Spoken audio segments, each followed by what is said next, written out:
Bonjour à tous, j'espère que vous allez excellemment bien. Aujourd'hui on se retrouve pour parler cyclisme, débrief de la troisième étape du Tour de Lander. Et oui, on est à mi-course et aujourd'hui c'était une arrivée assez corsée avec une montée qui s'arrêtait à 6 km, à 5-6 km de l'arrivée.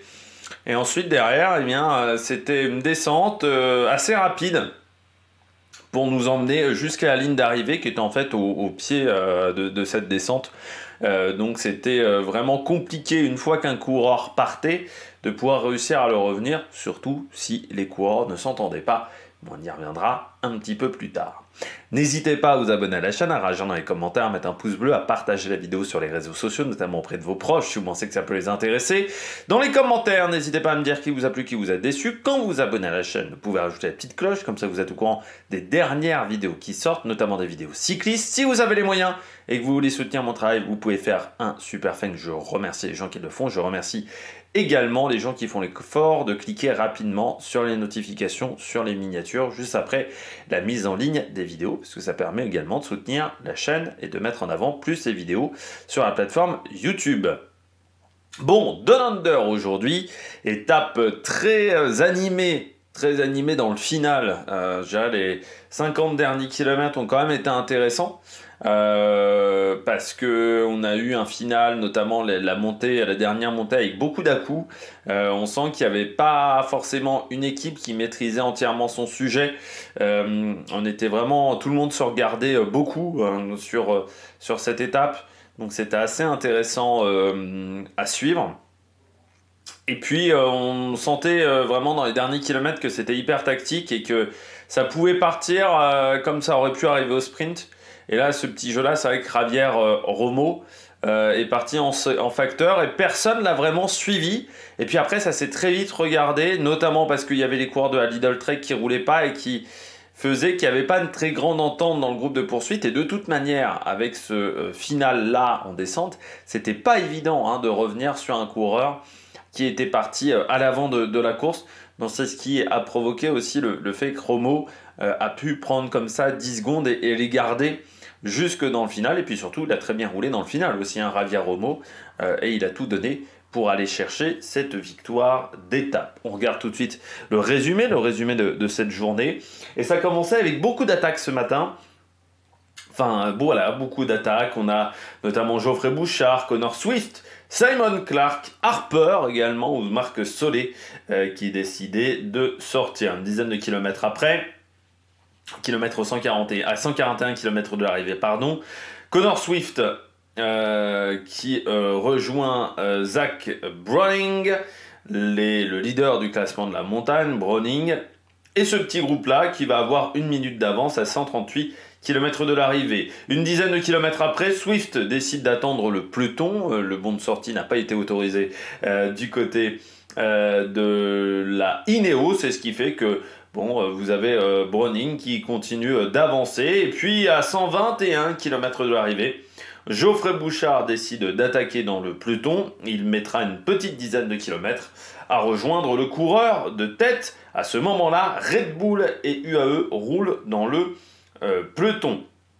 On aura bien une tentative de Simon Clark qui essaye de faire la même chose que Geoffrey Bouchard, mais ça sera bien trop tardivement. Et à 87 km de l'arrivée, eh bien, ce groupe de deux coureurs, ce duo de tête, a 3 minutes d'avance sur la UAE.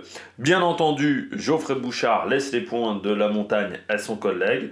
Voilà, on se répartit un petit peu les différentes récompenses qui sont au programme de cette journée. Et puis, mauvaise nouvelle, à 59 km de l'arrivée, un crash, un accident qui va toucher un coureur de la Lidl Trek, Van Belk, du côté de la Visma Leasebike, mais surtout Stephen Williams, le vainqueur de l'an dernier, le leader de la Israël, qui remonte sur son vélo, mais en boitant.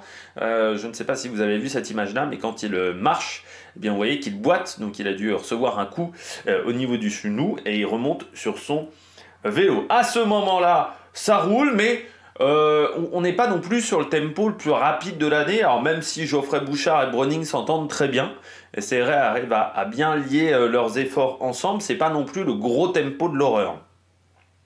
Ce qui fait qu'à 50 bornes de l'arrivée, eh bien, il y a toujours 1 minute 48 d'écart. Cet écart qui va ensuite largement diminuer sous l'impulsion de la UAE et de la Jayco Alula qui roule fort certainement pour Luc Plapp à ce moment-là, ou Chris Harper également à ce moment-là, à 41 km de l'arrivée, l'écart descend à 55 secondes, mais il va de nouveau se stabiliser autour de cette minute pendant une dizaine de kilomètres avant de diminuer de nouveau.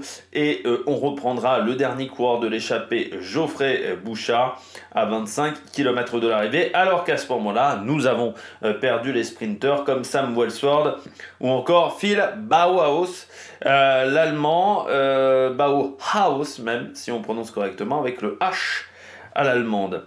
Donc voilà, il est lâché, enfin les deux sont lâchés, Welsford, Bauhaus. Je vais pas le faire avec le H aspiré parce que c'est vraiment une horreur. Donc Bauhaus et Welsford.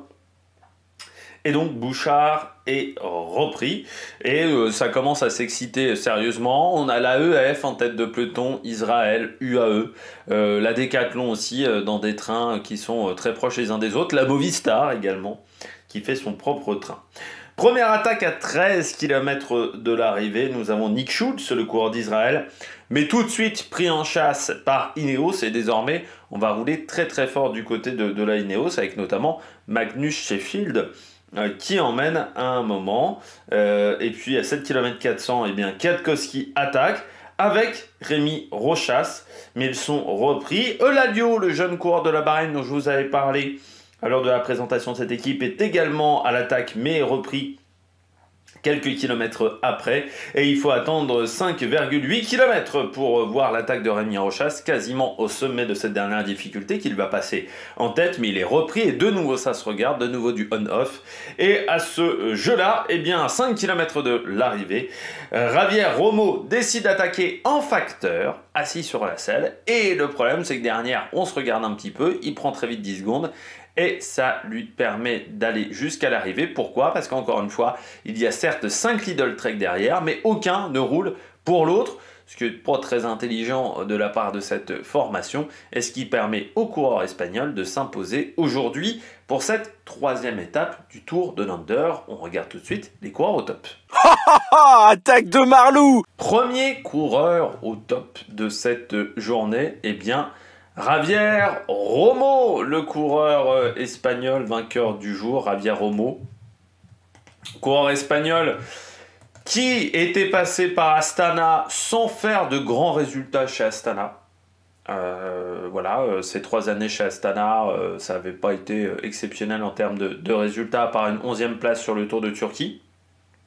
Ça fait partie quand même des nombreux coureurs qui sont passés par Astana ces dernières années sans avoir eu de grands résultats et qui parfois arrivent à faire de très bonnes choses après. Donc, je pense que c'est ce qui montre que chez Astana, peut-être qu'on ne bossait pas top, et ça sera peut-être la même chose avec Lutsenko cette année, qui a changé d'équipe. Et un Javier Romo que j'avais déjà vu hier. Romo, hein, je vous avais parlé qu'il avait passé en tête la dernière difficulté du jour. Suite aux multiples attaques de Juan Pedro Lopez, notamment de Chris Harper de la Jayco, il avait bien résisté, il était passé en tête de la dernière difficulté du jour, devant Harper, avec ce fameux regard. J'avais eu l'impression qu'il lançait quand même un petit regard noir à Chris Harper, et donc ça voulait dire qu'il était déjà en bonne condition physique hier, et aujourd'hui, fallait pas le laisser partir, ce qui est incroyable, c'est qu'on lui ait laissé autant de crédit. Alors, c'est vrai que c'est pas le mec qui a le plus gros palmarès aujourd'hui en carrière, c'est sa première victoire. Voilà, en première victoire chez les professionnels. Mais quand vous regardez sa fin de saison l'an dernier, notamment 4e du Grand Prix Industria et Artigianato, ça c'était un petit peu plus tôt, c'était au mois de septembre, mais 7e du Giro della Toscana. Vous aviez également une 15e place sur le Tour du Burgos, 23e du Tour de France. Ça aurait dû peut-être un petit peu plus inquiéter certains coureurs des différentes formations, de se dire ah bah tiens, lui, il faut quand même peut-être pas le laisser partir, surtout qu'il avait fait 12e également du Dauphiné l'an dernier. Hein. Parmi ses résultats, il fallait pas le laisser partir. Et ça a été la grosse erreur de ses adversaires, de lui laisser comme ça un petit peu d'avance. Et surtout, je trouve que ce qui a été l'erreur autour de Javier Ramo, enfin des adversaires de Javier Romo, c'est de lui laisser un petit peu d'avance. Et après, il y a eu ce gros problème d'organisation avec le Lidl Trek qui ne roule pas alors qu'ils sont 5 derrière. Peut-être que ça aurait changé la donne, mais avec un final comme ça descendant, c'est sûr que c'était pas l'idéal pour aller rechercher un coureur seul, mais il fallait oser. Rochas a tenté, ça n'a pas marché. Eh bien lui, il a osé et ça a fonctionné du côté de Javier Romo. Il a réussi à ressortir vraiment dans les. On venait de passer en fait le classement de la montagne, mais il y avait encore un petit peu des bosses derrière. C'est-à-dire que il y avait une suite en fait à cette bosse avec quelques montées. Je pense ça devait être du 6-7%. Et c'est là où parfois on arrive à refaire de l'écart. Par exemple, à la côte de la Redoute, en Belgique, sur Liège, c'est rarement dans la pente la plus importante qu'on fait les écarts sur la côte de la Redoute. C'est souvent au sommet, parce qu'il y a un petit faux plat montant, notamment à l'époque où on tournait sur la gauche, plus maintenant depuis qu'on tourne sur la droite, mais à l'époque où on tournait sur la gauche, il y avait ce petit faux plat montant dont s'était servi Remco Evenepoel une année pour faire la différence, parce que là, il faut être en capacité de remettre du braquet. Et c'est très compliqué parce que vous êtes haut au niveau cardiaque, vous êtes le cœur dans la boîte à gants, et il va falloir réussir à en remettre et à remettre de la puissance, ce qui n'est pas toujours facile. Et c'est là où on peut faire des écarts, et c'est là où Javier Romo a réussi à faire des écarts parce qu'il a remis de la puissance aussi un petit peu plus tôt que ses adversaires. Sinon, c'était très très bien joué de sa part. Alors, la grande question maintenant est de savoir, est-ce qu'avec cette avance-là, c'est suffisant pour aller jouer la gagne à Willunga Hill et pour aller jouer la gagne dimanche? Non, il va falloir encore être performant samedi prochain, donc à Willunga Hill, pour réussir à faire la différence, surtout que derrière ce ne sont pas des Manquignols, c'est du Narvaez, c'est du Oscar Only, mais ça veut dire aussi que les autres vont devoir, s'ils veulent remporter cette épreuve, un petit peu attaquer, parce que en gros, il faudra décrocher Javier Romo, ce qui va pas être si facile que ça, parce qu'encore une fois, la condition physique a l'air d'être pas mauvaise du côté du coureur espagnol, donc il va falloir être bon dans les jours, peut-être dès demain déjà, tenter des choses peut-être dès demain avec les bonifications, et puis peut-être tenter encore plus sur l'étape de samedi, bien entendu Willunga Hill, mais il faudra réussir à le lâcher, Javier Romo. L'avantage, c'est qu'il n'a pas forcément la meilleure équipe autour de lui pour l'entourer. Donc c'est vrai que ça peut être une aide, mais il ne faudra pas se planter vraiment du côté des adversaires de Javier Romo. Deuxième coureur top, Narvaez. Narvaez, il peut seulement regretter de ne pas avoir forcément été super bien entouré. Alors il y avait Jevine, mais c'était un peu court pour Jevine ce type de montée. Voilà, c'est un peu trop court, on va dire, pour le coureur australien. Et en fait, tu t'aperçois que tous les autres coureurs ont lâché assez vite. Il manquait du monde autour de Jonathan Narvaez pour pouvoir l'aider aujourd'hui et pour pouvoir aider également Jevine. Il prend la deuxième place, il prend encore des secondes de bonification, il reste assez proche au général de Javier Romo. C'est vrai que lui il reste dangereux rien qu'avec les bonifications, sans forcément vraiment lâcher le coureur espagnol.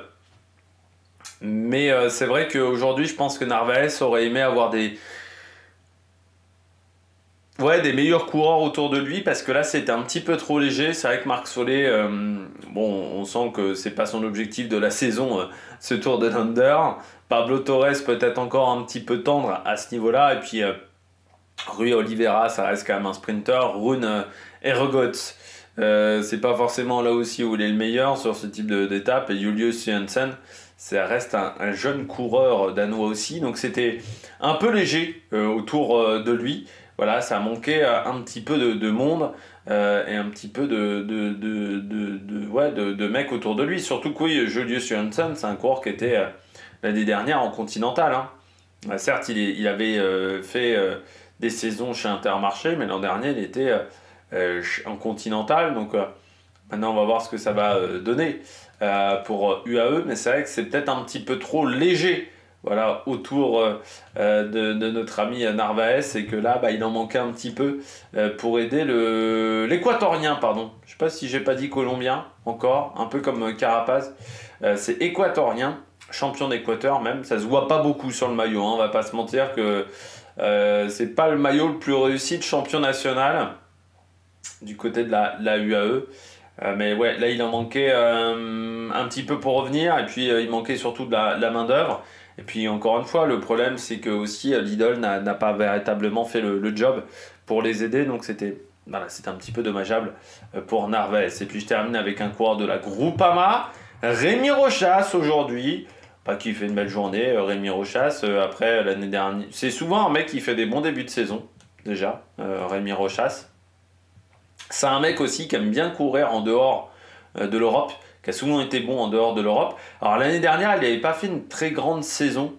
Quand on regarde, bon, il avait fait 5e de l'Étoile de Bessèges, 14e du Grand Prix de la Marseillaise, mais c'est vrai que derrière, pas forcément exceptionnel. Et puis de base, ça devait être quand même un équipier pour David Gaudu et pour les grands leaders de la Groupama FDJ, ce qui n'avait pas forcément été le cas, et je pense qu'il a été un petit peu déçu de sa saison parce qu'il arrivait vraiment en confiance de la Cofidis, où il avait fait une saison 2023 vraiment très très bonne.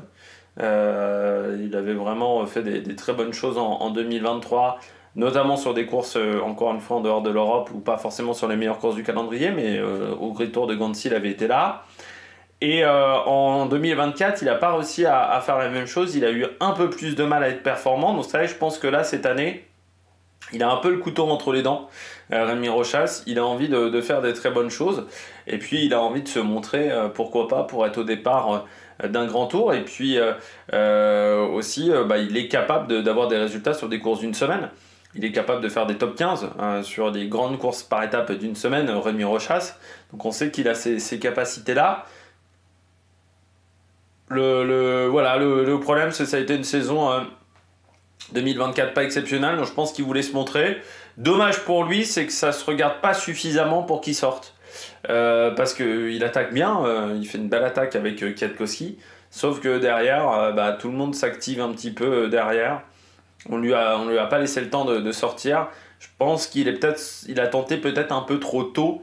Mais bon, il voulait peut-être pas se faire contrer non plus, et en même temps du côté de la Groupama, pas le plus gros collectif également sur cette semaine de compétition, donc ça peut se comprendre aussi qu'il a essayé de tenter peut-être d'un peu plus loin, mais voilà, il n'a pas réussi à faire la différence. Mais j'ai bien aimé quand même ses attaques, et c'est vrai que je me dis, après une saison 2024 qui n'a pas été exceptionnelle pour le coureur français, surtout si on compare à ce qu'il avait fait chez Cofidis, faire une étape comme aujourd'hui, alors certes il n'y a peut-être pas le résultat au bout, mais faire une étape où tu te montres, où tu arrives à faire quand même des petites différences, où tu arrives à suivre quand même des bons coureurs, ça met quand même un petit peu en confiance. Et puis c'est un coureur qui va avoir une très grosse première partie de saison, parce qu'on va le voir donc sur la Surf Coast Classic. Donc il va faire Down Under, Surf Coast Classic, Cadel Evans. Donc ça veut dire, voilà, c'est assez musclé comme programme. Et ensuite, après la Cadel Evans, il fait le Tour de l'Algarve et il fait au Grand Camino. Donc, puis l'Estrade Bianche en mars. Donc c'est-à-dire que sur jusqu'au Tour d'Italie, il va énormément rouler. Ça va être un des coureurs qu'on va énormément voir aux avant-postes du peloton, Rémi Rochas. Avec Grand Camino qui doit être plus tard que d'habitude, parce que 26 février, c'est bien plus tard que d'habitude du côté de Grand Camino, parce que normalement c'était plutôt début février. Là, ils ont dû décaler la date. Il y a le Halou-Latour aussi qui a été décalé. Le Halou-Latour, en fait, c'est dès la semaine prochaine. Normalement, c'était plutôt en même temps que l'Étoile de Bessèges et que le Tour de la Communauté de Valence. Ça a été décalé d'une semaine, le Halou-Latour, donc on le retrouvera dès la semaine prochaine. On sera sur le Halou-Latour et en même temps sur les courses à Palma de Majorque. Donc le programme sera dense la semaine prochaine du côté du cyclisme. Ça reprend un petit peu plus en fanfare encore. Et puis il y aura toujours le Vendée Globe qui ne s'arrête pas, même si on rentre dans les dernières vidéos du Vendée Globe. Mais bon, voilà, on attend le groupe, on va dire, Violette d'Orange avant de clôturer les vidéos du Vendée Globe. Et puis le biathlon aussi, il y aura notamment les championnats d'Europe la semaine prochaine du côté du biathlon. Donc voilà, un programme très dense sur la chaîne. Il y aura encore pas mal de choses. Et toujours les présentations d'équipes. Donc voilà, ça va être compliqué de tout réussir à imbriquer, de tout mettre en place correctement. Allez, on regarde tout de suite les bonnets d'âne du jour. On regarde tout de suite les bonnets d'âne du jour. Premier bonnet d'âne, la Lidl Trek. Moi, il va falloir quand même m'expliquer un truc aujourd'hui. Ils sont 5 dans le groupe de poursuite du côté de la Lidl Trek. Romo, il part à 5 bornes de l'arrivée. Donc, même si on était plutôt sur de la descente sur la dernière partie. Allez, 5 minutes 30, 5,45. Donc, en 3-4 minutes, on n'a pas pu s'organiser du côté de la Lidl Trek. Et surtout, dans la voiture, on leur a pas dit à un moment, toi tu roules, toi tu roules, toi tu roules. C'est quand même pas vraiment normal, quoi, dans une grande équipe comme la Lidl Trek, de pas réussir à s'entendre. Il y a Philipson, il y a Badjoli. Qui y avait d'autres dans ce groupe-là, du côté de la Lidl.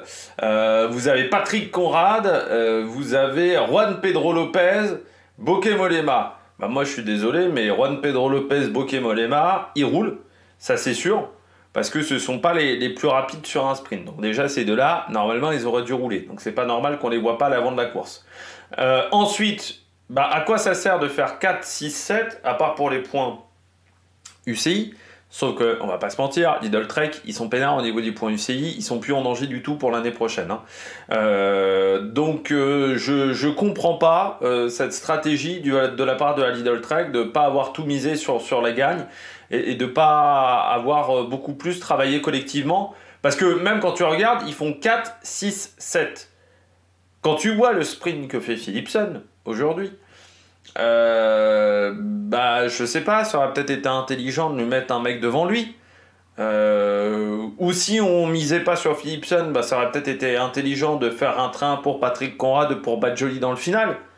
Je sais pas, hein, mais je me dis que ça aurait peut-être été quand même plus intelligent que de faire 4, 6, 7, 14 et 18 de l'étape. Parce que là, ils sont quand même un peu passés pour des gens stupides. Même Finn Fisher Black, c'est un peu plein. Et c'est vrai, parce qu'il leur demandait des relais. Finn Fisher Black, il faisait partie de ceux qui essayaient de revenir. Alors, il disait, bon, il y a un moment, il faut rouler. Et il était assez énervé à l'arrivée en interview. Finn Fisher Black, il disait, les mecs, ils ont... Enfin, je sais pas ce qu'ils ont branlé, quoi, grosso modo, mais ils ont pas voulu collaborer. Mais c'est vrai que c'est quand même con, quand t'es 5, c'était les seuls qui étaient en surnombre. Vraiment. Parce que derrière, soit c'était 1, soit c'était 2 au maximum dans le groupe de derrière. Là, ils étaient vraiment, eux, en large surnombre. Dans ce cas-là, tu roules. Tu roules, c'est ton job. Voilà, c'est à toi d'essayer de ramener le groupe. Donc c'est quand même un petit peu dommageable de leur part. Surtout que Philipson, s'il avait fait 3, il aurait pris des secondes de bonif, alors qu'aujourd'hui, il n'en prend pas, vu qu'il fait 4ème. Mais s'ils avaient rattrapé Javier Romo, il aurait peut-être pu prendre des secondes de bonification, Philipson. Ou Conrad, ou Badjoli, encore une fois, qui aurait pu faire ça. Mais c'est quand même dommageable de faire 4, 6 et 7 et de ne pas être incapable de s'entendre. Mais ça montre aussi que tu as beau avoir un budget supplémentaire, c'est le cas de quelques formations, ça ne veut pas dire forcément avoir des résultats meilleurs. Il y a un temps où une équipe doit progresser également au niveau, je dirais, structurel. Là, par exemple, ce genre de faute ne serait peut-être pas arrivé dans d'autres formations parce que d'autres formations ont l'habitude de se retrouver dans cette situation. Ce qui n'est pas forcément le cas de la Lidl Trek. Et ce qui a peut-être été le problème du côté de la Lidl Trek. Mais c'est vrai que là, aujourd'hui, ils sont un peu passés pour des bêtas. C'est qui dans la voiture du côté de la Lidl Trek La Lidl Trek, je vais retrouver... Kim Anderson, oui. Bon, c'est sûr que Kim Anderson, c'était pas le mec le plus intelligent du monde. Hein. Je rappelle que Kim Anderson, pour ceux qui ne sauraient pas qui c'est, tout le monde est tombé sur certains managers sportifs pendant des années. Hein, je pense notamment à Björn Ries, parce qu'ils avaient gagné le Tour de France en étant dopés. Je rappelle que Kim Andersen a eu quand même la magnifique performance dans les années 80, hein, je rappelle, on est dans les années 80, de se faire contrôler, je crois, 7 ou 8 fois positif. Techniquement, c'était le premier suspendu à vie en tant que coureur cycliste. Kim Andersen, je crois qu'ensuite ça a sauté sa pénalité, et ça ne concernait que en tant que coureur et pas en tant que manager sportif. Mais je rappelle que voilà, Kim Andersen, c'est ça. Ça n'emmerde personne, hein, Kim Andersen, mais je peux vous dire que, sauf moi, j'ai l'impression, mais ça emmerde personne, alors que le mec de UAE, le mec... enfin voilà, il y en a plein d'autres que ça emmerde. Alors que, excuse-moi, quand tu t'es fait choper 7 fois pour dopage, je pense que tu l'as déjà eu à plusieurs reprises ta deuxième chance. Surtout, encore une fois, dans les années 80, où déjà pour se faire contrôler, il fallait quand même y aller, quoi. Hein. Parce que le nombre de contrôles était extrêmement faible. C'était facile de les éviter, les contrôles antidopage. Donc, ouais, non, belle perf, Kim Andersen. Ça ne m'étonne pas donc que la stratégie n'était pas vraiment très bonne. C'est vrai que c'était pas la truite la plus oxygénée du bassin ou le jardin le plus fleuri du quartier. Kim Andersen. On poursuit. Suite avec Alberto Bettiol. C'est vrai, Bettiol aujourd'hui finit assez loin, le coureur d'Astana, de XDS Astana. C'est comme ça que s'appelle l'équipe désormais. C'est pour ça que j'ai toujours pas fait la présentation de cette formation parce qu'elle arrivera en dernier. Alors déjà, on a perdu aujourd'hui Harold Martin Lopez qui est tombé, qui a abandonné. Mais Bettiol aujourd'hui qui finit à 1,02.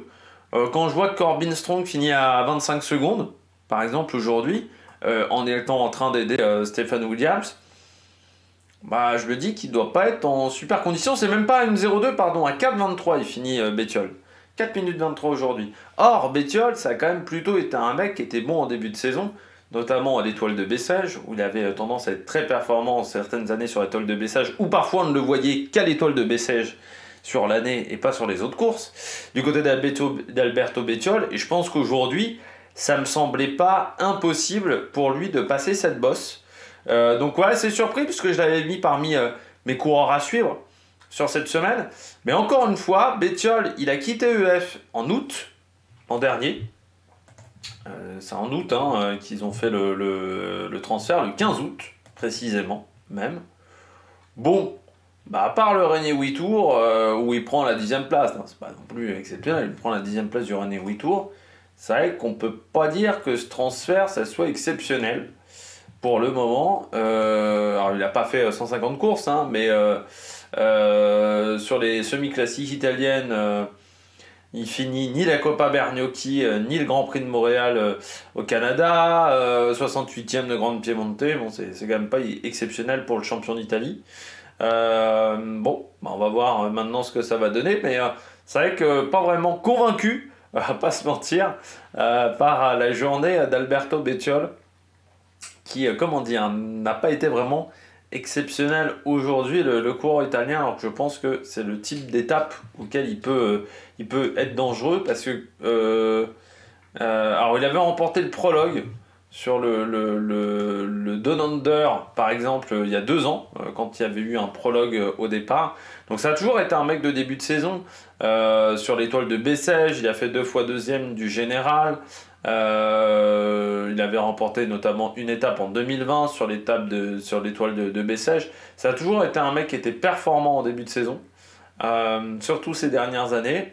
Bon, là je suis assez surpris qu'il n'ait pas réussi à faire un résultat mieux que ça du côté d'Alberto Bettiol. 3e coureur flop du jour du côté des coureurs français. Alors autant moi ça m'a fait plaisir de revoir Geoffrey Bouchard à la tête d'une étape et d'une course, parce que c'est vrai que sa saison 2024 a quand même été très compliquée, comme Victor l'a fait, il avait repris extrêmement tard, lui il avait repris seulement au championnat de France, Geoffrey Bouchard, donc la saison avait été compliquée. Mais Paul Lapera aussi. Alors lui, l'écart est un peu moins important, c'est 1,02 aujourd'hui, mais c'est vrai que je m'attendais à ce qu'il passe, je l'avais mis parmi mes favoris. Et s'il n'est pas passé aujourd'hui, il ne passera pas Vinunga Hill, parce qu'aujourd'hui c'était quand même plus simple que la montée de Willunga Hill. Donc, ouais, assez surpris du côté de Paul Lapera. Moins surpris par Bastien Tronchon parce qu'il avait déjà fait un bon down-under l'an dernier où il avait été offensif, notamment sur certaines étapes où il avait tenté d'attaquer et ça avait fait des bonnes choses. Donc pour Paul Lapera, ça a été ça a été plus compliqué aujourd'hui, pas en capacité de suivre. Bah, heureusement pour eux, c'est que Bastien Tronchon avait pris des bonifications lors de la première journée de course, lors du premier sprint. Donc ça lui permet au final de ne pas être à 15 secondes mais d'être plutôt à 12 secondes. Donc ça c'est plutôt la bonne nouvelle. Après Bastien Tronchon, je suis pas convaincu qu'il passe Willunga Hill, moi avec les meilleurs. Je pense que voilà, il est encore un peu tendre sur ce type d'arrivée, Bastien Tronchon. On verra, hein, mais je suis pas convaincu qu'il s'en sorte. Courant en fin de contrat, Bastien Tronchon. Tiens, pour ceux qui veulent savoir, parce que voilà, l'an dernier, il avait fait combien, Willunga? Il avait fait 28. Mais il avait fait 13 au Mount Lofty. Donc, et à 28, était à combien de temps? Il avait fini... Tronchon, il avait fini à 41 secondes l'an dernier. À Willunga Hill. Donc, ah si, Paul Lapera, il avait fait le down-under l'an dernier en plus. J'ai dit une bêtise, il l'a fait. Je me souvenais de Bastien Tronchon, je me souvenais pas de Lapera l'an dernier sur cette épreuve. Si, il avait fait le down-under. Après, Paul Lapera, il avait fini à 7 minutes 30 sur le down-under l'an dernier. Mais ils avaient travaillé beaucoup pour pas répandre. Je me souviens. Donc, on verra du côté de Bastien Tronchon, mais c'est vrai que j'ai peur que ça soit un peu compliqué pour lui. Et c'est vrai que je m'attendais à plus de Paul Lapera, qui a quand même fait des gros progrès l'an dernier. Et là, je m'attendais sur cette étape-là à le voir un petit peu plus dangereux, Paul Lapera, que ce qu'il a fait sur cette étape. Donc un petit peu déçu. Et puis je termine avec Stephen Williams. Ouais, pas une belle chute du côté de Stephen Williams. Il partait en plus très confiant. Stephen Williams sur ce down-under, il avait bien envie de doubler la mise. Mais quand j'ai vu la chute à 59 km de l'arrivée, je me suis dit, ah, c'est pas le bon jour pour avoir ce type de chute. Je me suis dit, est-ce qu'il va repartir? Est-ce qu'il va pas abandonner au cours de l'étape? Parce que vraiment, il boite quand il remonte sur le vélo. Je pense que le genou, soit il a tapé au sol, soit il a tapé au niveau du guidon. Mais je pense qu'il s'est fait mal de cette manière-là. On sait que ça peut être très douloureux. Et ensuite, chute à 59 km de l'arrivée. Il fallait être performant... une heure plus tard, c'est là où ça a été compliqué du côté de Stephen Williams, qui finit à 25 secondes, mais en fait, moi, j'ai pas compris la stratégie d'Israël, parce que je comprends pas pourquoi on a autant attendu, en fait, Stephen Williams. Moi, j'aurais plutôt décidé, si j'avais été dans cette situation-là, et en tant que manager, moi j'aurais plutôt décidé qu'on n'attendait pas, que tout le monde n'attendait pas Stephen Williams. Moi j'aurais laissé Michael Woods devant ou Corbin Strong, un des deux, mais je pense plutôt Michael Woods encore une fois pour Willunga Hill, pour avoir encore quelqu'un placé au général avec le champion du Canada. Et ça, je trouve ça un petit peu dommageable, voilà, que cette équipe ait mis un petit peu tous ses œufs dans le même panier en essayant de ramener Stephen Williams, qui n'a pas fonctionné. Et ce qui fait que désormais, on n'a plus personne du côté du classement général. Et ça, c'est un petit peu dommageable du côté de cette formation. On regarde tout de suite les différents classements de cette journée. On commence par l'étape remportée par Javier Romo. 5 secondes devant Narvaez, Finn Fisher Black 3e, devant Philipsen et Thomas Glogg. C'était assez chaud. Comme je vous le disais, entre Philipsen et Glogg au niveau du sprint, on s'aperçoit qu'il y a 19 coureurs qui ont fini à 18 coureurs même qui ont fini à 5 secondes, et que le 19e est à 21 secondes, et ensuite on a un groupe à 25 secondes, et très vite on arrive à 1 minute, donc là 1 minute de retard sur une course comme le Down Under, ça commence à être un petit peu compliqué. Du côté du maillot de leader, Javier Romo passe en tête avec 8 secondes d'avance sur Jonathan Narvaez. Patrick Conrad 3e devant Finn Fisher Black, Bastien Tronchon à 12 secondes. Je rappelle qu'il avait pris 3 secondes de bonification il y a quelques jours. Et puis 6e, Magnus Sheffield, et le groupe donc qui a d'une bonne dizaine de concurrents. Du côté du maillot vert, eh bien c'est Sam Welsford qui est en tête, les mêmes écarts qu'hier, il n'y a pas de grands changements sur ce classement. Javier Romo rentre à la 9e place. Du côté du maillot de la montagne, toujours Fergus Browning qui est en tête devant Zachmar Rage et Javier Romo, mais on voit que Fergus Browning a quand même fait la différence avec plus de 40 points d'avance sur son équipier Zachmar Rage. Rémi Rochas 4e devant Patrick Conrad aujourd'hui. Et puis du côté du maillot blanc, c'est Albert Philipson qui passe en tête devant Mariuej et Pablo Torres. Déjà pas mal de grosses différences dans ce classement. Parce qu'on s'aperçoit que le 10e gratte de la Visma est déjà à 2 minutes 23. Et puis du côté du classement par équipe, eh bien là, c'est la Lidl Trek qui est devant, avec en 2 la Jayco Alula, la 3 UAE, 4 Israël, 5 Picnic Post Enel. Du côté de l'étape de demain, on part de Glenelg pour aller à Victor Harbor, une étape de 158 km, c'est la plus longue de la semaine, avec un parcours assez vallonné, notamment dans le final avec le Nettle Hill, 1 km 8 à 8,4 de moyenne. Alors il faut toujours se méfier parce que là aujourd'hui par exemple les organisateurs, je ne sais pas si vous avez vu le profil sur la dernière montée, ils annonçaient du 22%. Je ne sais pas où ils ont trouvé le 22%, mais il n'y avait pas 22% dans la montée finale. Donc voilà, cette montée de Nettle Hill, 1 km 8 à 8,4 de moyenne. Et puis il y aura également ce faux plat de 2 km 3 à 3,3 de moyenne. Je pense qu'on pourrait avoir un sprint, mais sans les meilleurs sprinteurs. Donc ça peut nous donner un sprint avec du Corbin Strong, pourquoi pas. Je ne sais pas si Brian Cocard sera en capacité de passer la dernière bosse, mais il nous manquera peut-être certains leaders du côté du sprint. Je vois quand même un sprint. Je ne vois pas la victoire d'un mec en échappée, mais je me dis qu'il y aura peut-être un sprint où il manquera pas mal de monde. Ça peut donner des opportunités. Oui, comme je disais, par exemple à un Quentin Paché, à du Bastien Tronchon, Paul Lapéra, enfin voilà, à des coureurs comme ça qui pourraient être intéressés, à Narvaez aussi, qui pourrait prendre peut-être des secondes de bonification dans l'affaire. Vous voyez une étape qui se déroule le long de la mer. Par contre, le vent sera quand même assez faible. On nous indique 15 à 10 km/h du côté du vent pour cette étape. Donc voilà, pas énormément, voilà, une vingtaine de km/h, vent de sud.